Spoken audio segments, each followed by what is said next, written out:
Hello, everyone, and welcome to the second telecast of Los Angeles Sports Central. We would like to thank all of you for the support that we have been receiving on Facebook in the last couple of days. We appreciate it very much. We are dividing each segment into 4 separate videos, so you have the power to watch one specific topic as opposed to waiting for something that is of interest to you. Yes, in today's broadcast, we will do an NBA playoff preview, specifically our predictions on how the Lakers and the Clippers may fare in their matchups. We will also talk about how Shabazz Muhammad's departure will affect UCLA in the next season. Finally, we would like to dedicate this telecast to all those affected by the Boston bombing. And we would like to offer our deepest regards to the families of Crystal Campbell, Lu Ling Zhu, and Martin Richard.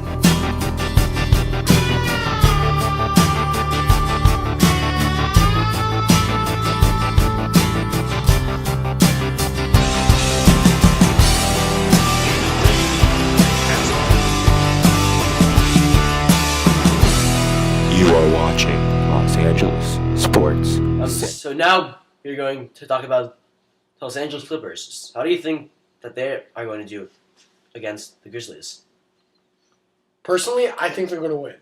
I think the Clippers, Lob City, Chris Paul and Blake Griffin doing that, Chris Paul and DeAndre Jordan, just their entire team, as Chris Paul is their leader, they're just going to win. I feel like Clippers in 6.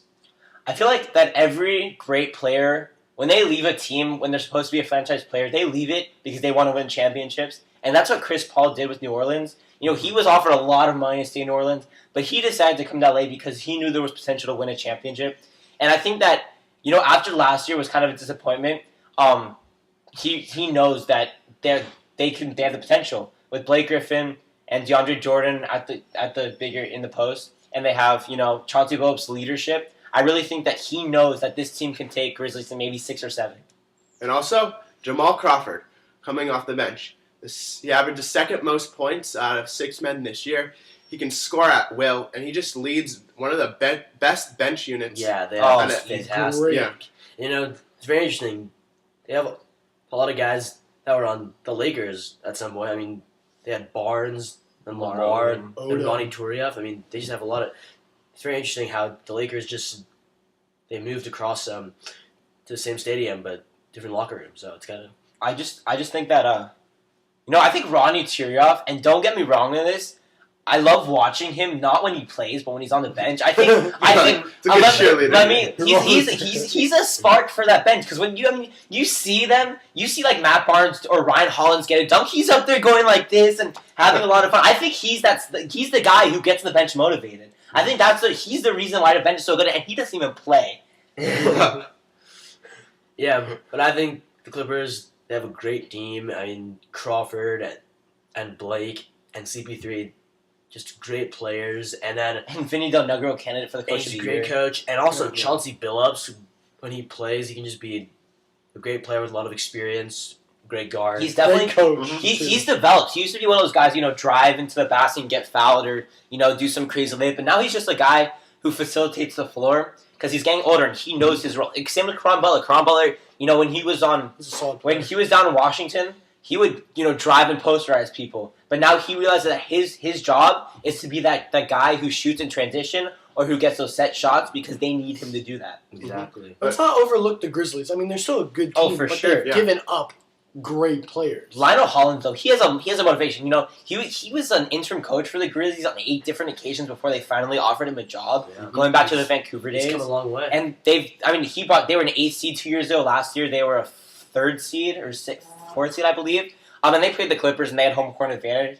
The Clippers did upset them, but they definitely want to look back. They look back and they see what they did wrong last year. The two teams aren't very different. With a post, Rudy Gay's gone, but Rudy Gay was injured last year in the series anyways. So besides that, Also, OJ Mayo's gone. OJ, okay, but he was inconsistent off the bench last year too. On Memphis, they win with their defense, though. Yes, yeah. Zach Randolph is an amazing defender. He's a solid guy. But And Tony Allen, in my opinion, the most underrated player in the NBA. Yes, not for what he does You on always the talk about that, Andrew. Yeah, not for what he does on the offensive end, which is marginal, but for what he does on the defensive end. He can shut down most perimeter players. 2 years ago, what he did on Kevin Durant in the playoffs was unbelievable. I think that another underrated player in this series was Willie Green. He He just does what Does what he's told. He just comes off Yeah, the bench. he's one of the. He doesn't now. He's been starting for Shante Bill's plays, Recently? Oh, yeah. and he's been on fire. He's been hitting threes left and right. His work ethic, besides Blake Griffin, is the hardest on the Clippers because he knows that the team needs him with Chauncey being out, with Karan struggling, with Jamal struggling. He knows that he's an asset to this team, even though no one expresses it. I'm glad you brought up Blake Griffin and that you brought up Zach Randolph. They don't like playing against each other because if you've seen any of their games, I think on like 3 different occasions, both of them have gone to like fights and There's double been technical technicals fouls and all that. He's So very aggressive. exactly He's very aggressive. in that series, I think a key matchup to watch is Blake Griffin versus Zach Randolph because if that gets out of hand, personally, I think it benefits maybe the Memphis Grizzlies a little bit more if that gets out of hand. But I mean, But when you look back at the Clippers and what they start off in the games doing, they always, if they get the tip, they're going to Blake Griffin or DeAndre Jordan. If you can get Zach Randolph into early foul trouble, then you can definitely. Okay, we're gonna start that again. When you look back at all the Clippers and what they do, whenever they get a tip, they either go to DeAndre Jordan or to Blake Griffin, and you can get it to Blake Griffin and maybe get a foul or 2 on Zach Randolph early. Then Zach Randolph goes out, and then they have Ed Davis. They have Ed Davis, but he's small. He's 6'10" for a power forward. Yeah, that's decent size. Randolph's only 6'10" too. Blake Griffin is bigger. He's stronger, and he's more We'll give athletic. Davis. Think about this: more imposed. if Blake Griffin posterized Timothy Mozgov and Kendrick Perkins, then Ed Davis is a spec to him. Ed Davis is a pretty big spec. It's a big, big spec. in metaphorical terms. He's a spec. But also Mike Conley, one of the fastest guys in the NBA. Mhm. He's gonna be tough for Chris Paul for sure. Yeah, He's tough. But on the flip end, Chris Paul's gonna be tough for him. Speaking of Mike Conley, Conley each year has continued to grow and develop, and I think that this year he could.